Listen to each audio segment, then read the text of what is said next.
인기 커뮤니티 사이트 중에 보배드림이라는 사이트가 있어요. 원래는 자동차 관련 글들을 올리고 자동차 관련 정보를 공유하는 사이트인데요. 이 사이트도 다른 여타 사이트처럼 커뮤니티의 성격을 갖게 됩니다. 커뮤니티가 되다 보니까 인간미 있는 일들도 일어나게 됩니다. 예를 들어서 보배드림 회원 중에 개인적으로 사정이 어려우신 분들이 있으면 그런 분들을 보배드림 회원분들이 십시일반으로 모금해서 도와드리는 겁니다. 그러니까 커뮤니티 안에도 기부 문화가 형성이 된 것입니다. 그래서 실제로 어려운 사연이 있는 분들에 한해서 보배드림 회원분들이 그런 분들을 도와드렸다고 합니다. 어려운 사연이 소개될 때마다 여타 기부 단체에서 나올 만한 큰 금액들이 기부가 되었다고 합니다. 예를 들어서 몇 천만 원이나 되는 그런 금액들이 기부금으로 모이게 되는데, 우리가 이런 돈을 사회에서 일해서 벌려고 하면은 굉장히 많은 시간과 노동력을 필요로 하죠. 그리고 사실 연봉이 5천이 넘는다고 하더라도 1년, 2년을 쇠가 빠지게 일해도 3천만 원을 모으기가 쉽지가 않아요. 그런데 보배드림에서 이런 어려운 사연들이 소개되고 후원금들이 모여지게 되면 그 사람들은 어려운 사연을 떠나서 몇 개의 원의 기부금을 받게 되는 것입니다. 물론 정말 어려운 사연이 있는 분들에게는 유감이지만, 그리고 이런 분들을 도와드리는 보배드림 회원분들의 마음은 정말 좋은 마음인 것은 분명합니다. 그런데 아니나 다를까 객관적으로 봤을 때 노동을 통해서 돈을 얻는 것보다 비교적 쉬운 방법으로 수익이 창출되는 구조를 보고 사기꾼들이 몰려들기 시작했습니다.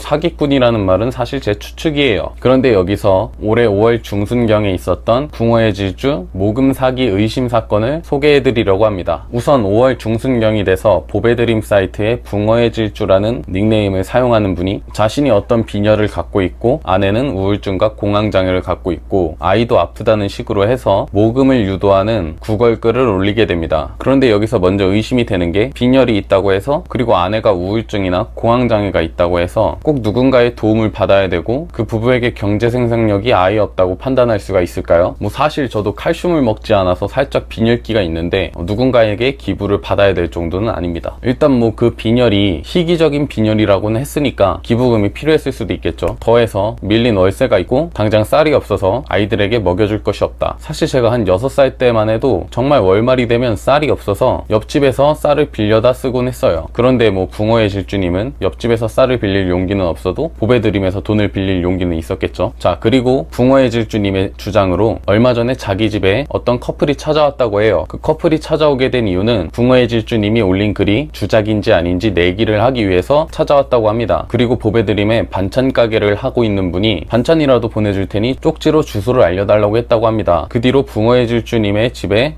음식물 쓰레기나 밀가루 등의 쓰레기가 배달됐다고 합니다. 그래서 와이프분께서 자해를 하고 쓰러져서 병원에 입원을 하셨다고 합니다. 자, 여기서 마음이 약한 보배드림 회원님들께서는 음식물 쓰레기 투척 사건이나 그로 인한 붕어 와이프분의 자해를 통해서 굉장한 분노를 느끼게 되고 후원 문의나 후원금이 폭발하게 됩니다. 근데 붕어님과 쪽지를 나누던 도중 붕어님이 자신의 계좌를 노출시켰고 그 계좌는 빠른 시일 내에 보배드림 내에 퍼지게 되었습니다. 보배드림 내에 붕어님의 안타까운 사연이 소개되고 후원금 입금이 폭주하게 됩니다. 적게는 2만원에서 많게는 100만원까지 입금이 됐다고 해요. 자, 이렇게 화난 보배드림 회원분들께서 그 음식물 쓰레기를 보낸 사람들이 좀 전에 설명했던 내기를 위해서 붕어집에 찾아왔던 커플이라고 생각을 하고 그 커플들의 신상을 공개하라고 요구했습니다. 여기서 보배드림 회원분들의 생각으로는 붕어님이 음스 커플에게 음식물 쓰레기 택배를 받았으니까 그 주소를 알고 있을 것이다. 그리고 음스 커플을 만났었으니까 신상을 어느 정도 알고 있을 거라고 생각을 했고, 그래서 붕어님에게 음스 커플의 신상을 공개하라고 한 건데, 여기서 붕어님은 보배드림 사이트 안에 음스 커플에게 사과를 요구하는 글을 올리게 됩니다. 그리고 얼마 뒤 음스 커플이 사과문을 올리게 됩니다. 그런데 여기서 의심스러운 점이 발견됩니다. 바로 붕어님의 글 쓰는 스타일과 음스 커플의 글 쓰는 스타일이 비슷하다는 게 어떤 회원에게 발견이 됐고, 여기서부터 의심이 시작됩니다. 여기서 보배드림 회원분들은 주작이다, 주작이 아니다 이렇게 의견이 나눠서 서로 막 싸우게 됩니다. 그리고 붕어님에게 극딜을 넣는 사람들도 있었죠. 어찌됐든 붕어님의 신상이나 붕어님이 정말 힘든 부분에 대해서, 붕어님이 정말 아프고 월세가 밀렸고 여러가지 힘든 부분에 대해서 인증 요청글들이 쇄도하게 됩니다. 근데 붕어님은 이렇게 사건이 커진 걸 보고 자기는 힘들어 지쳤다고 다음날 글을 쓴다고 합니다. 그리고 다음날 글을 썼는데 어떤 약인지도 보이지 않는 약 봉투가 잔뜩 담겨있는 약 상자를 사진으로 찍고 자기가 살고 있는 집을 공개합니다.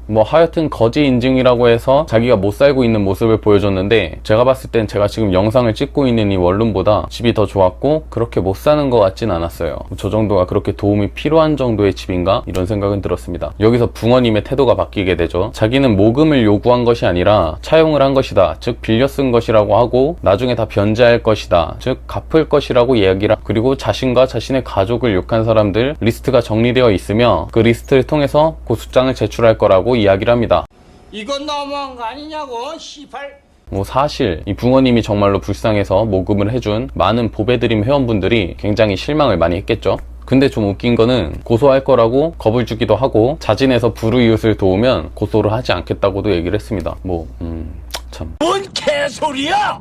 자, 여기서 보배드림 회원분들은 굉장히 분노하게 되고 붕어님 사건과 관련해서 보배드림 운영자가 글을 올리게 됩니다. 그리고 음스 커플이 글을 올린 IP와 붕어님의 IP가 같다는 것을 공개하게 됩니다. 그러니까 음스 커플은 붕어님이 만든 가상의 인물이었고 음스 커플이 올린 글도 결국에 붕어님이 올렸던 글이었던 거죠. 그러니까 붕어님의 사정이 어렵고 질병 유무가 주작이라는 것이 아니라 일단 음스 커플을 만들고 그런 존나 불쌍한 상황을 조작했다는 것 자체가 드러나게 된 거죠. 여기서부터 보배드림 회원분들은 그 이전에 붕어님이 올렸던 자신의 집이 어렵고 자신에게 질병이 있고 등등 여러가지 어려운 상황에 대해서 합리적인 의심을 할 수밖에 없게 됩니다. 그런 다음에 붕어님은 사과글을 올리게 됩니다. 그리고 보배드림에서 입출금 내역을 공개하라고 이야기를 합니다. 그리고 고소까지 예정하고 있다는 글을 올리게 됩니다. 자, 이제 똥출탄 붕어님은 자신이 받은 5천만 원 정도의 후원금을 공개를 하고 1,500만 원 정도는 자신이 갖고 있던 채무를 변제하는 데 사용을 했고 현금 500만 원을 인출한 내역 등을 공개했습니다. 근데 사실 이렇게 부분적으로 공개한 것도 100% 믿을 수는 없는 거겠죠. 그리고 자신한테 이메일로 계좌를 주면 본인이 빌렸던 돈을 변제해드린다고 이메일을 올리게 되는데 이메일을 네이버나 구글을 쓰는 게 아니라 넷커스터즈마이즈라는 회사의 이메일을 쓰게 됩니다. 존나 듣보 이메일을 쓴 거예요. 굉장히 지능적인 거죠. 그런데 그 이메일 회사에서 붕어 사건과 본인의 회사는 관련이 없고 그 이메일 계정을 정지시켰다고 보배드림에 글을 올리게 됩니다. 그러니까 본인의 신상이 드러나지 않게 하기 위해서 존나 듣보 이메일을 사용했겠죠. 문제는 이 일이 있고 난 뒤 며칠 후에 예전에 보배드림에서 후원을 받았던 땡땡땡 아빠라는 사람이 수면 위로 드러나게 됩니다. 근데 이 땡땡땡 아빠는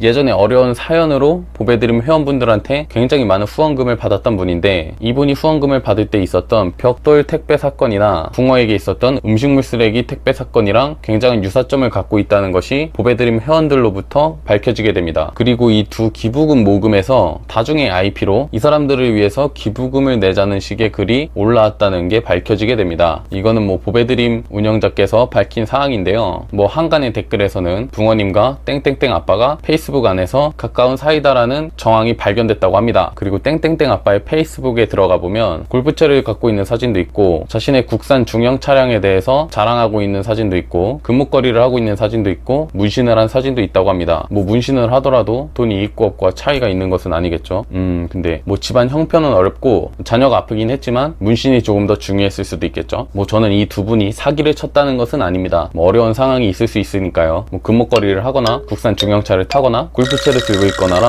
골프채를 들고 있다고 하더라도 어려울 수도 있겠죠. 네.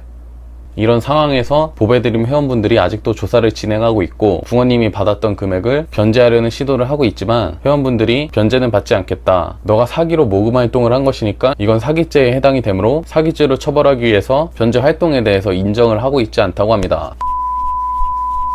사실 붕어님과 땡땡땡 아빠가 공범이고 아니고는 크게 중요하지 않는데 사기에 대해서 다시 한번 생각해 보게 됩니다. 일단 사기라는 것이 90%의 사람들은 속지 않는데 10%의 사람들이 속기 때문에 사기꾼들이 돈을 벌게 되고 그런 사기의 수요가 계속 있기 때문에 사기의 공급이 계속되고 있지 않나 이런 생각을 하게 됩니다. 그런데 이런 어려운 가정 환경을 트릭으로 해서 기부금을 모금하는 이런 활동을 통해 선의를 갖고 있는 많은 사람들을 속여서 이익을 갈취하는 게 착하니까 사기를 당한다는 생각을 하게 됩니다. 옛말에 검은 짐승 머리털은 키우는 게 아니라고 했죠. 딱 맞는 것 같아요. 그러니까 우리나라 사람들이 너무 착해서 어렵다고 하면 다 믿어주고 하는데 사실 살 집을 임대하고 있다는 것 자체도 그리고 만날 여자가 있다는 것 자체도 그리고 낳은 아이가 있다는 것 자체가 사실 도움을 받아야 되는 입장인가 이런 생각이 듭니다. 빈혈 걸려서 조금 어려울 수도 있는데 돈을 못 벌 정도는 아닌 것 같다는 생각을 합니다. 세상에 이렇게 공짜로 돈 벌어 처먹으려는 새끼들이 너무 많습니다. 사실 어려운 사람들이 진짜 있긴 하는데 국가에서 공공부양정책을 사용해서 어느 정도 도움을 주고 있죠. 그리고 사실 요즘은 아무리 어렵다고 해도 최저시급만 받아도 월세 내면서 어느 정도 용돈 쓰면서 살 수가 있어요. 일이 조금 어렵다고 하더라도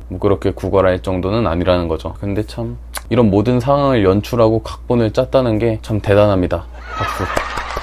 일단 이번 사건을 통해서 검은 짐승의 머리털은 키우지 않는 거라는 큰 교훈을 깨닫게 되고, 검은 머리털로부터 큰 상처를 입으신 보배드림 회원분들께 진심으로 유감을 표합니다. 그리고 이번 사기 사건이 널리 퍼져서 사기당하는 사람들이 조금 더 줄어들었으면 좋겠어요. 그리고 마지막으로 제가 영상을 만들려면 영상 소재를 생각하는 시간 2시간 정도, 그리고 영상을 찍는 시간 1시간, 영상을 편집하는 시간 2시간 내지 3시간이 듭니다. 유튜브를 시작하면서 많은 분들이 제 영상을 봐주는 것은 아니지만, 제가 영상을 올리고 그 영상을 저 혼자 보는 게 너무 재밌습니다. 그리고 더해서 여러분들이 제 영상을 봐준다는 게 너무 재밌어요. 그런데 제가 영상을 찍으면서 어느 정도 시간을 투자하니까 여러분들도 약 3초 정도만 투자를 해주셨으면 좋겠습니다. 바로 영상에 대한 좋아요와 구독과 알림 설정까지 부탁드립니다. 그러면 영상 찍을 힘이 더 많이 날 것 같아요. 하여튼 이번 현충일에는 붕어찜을 먹으러 가는 것으로.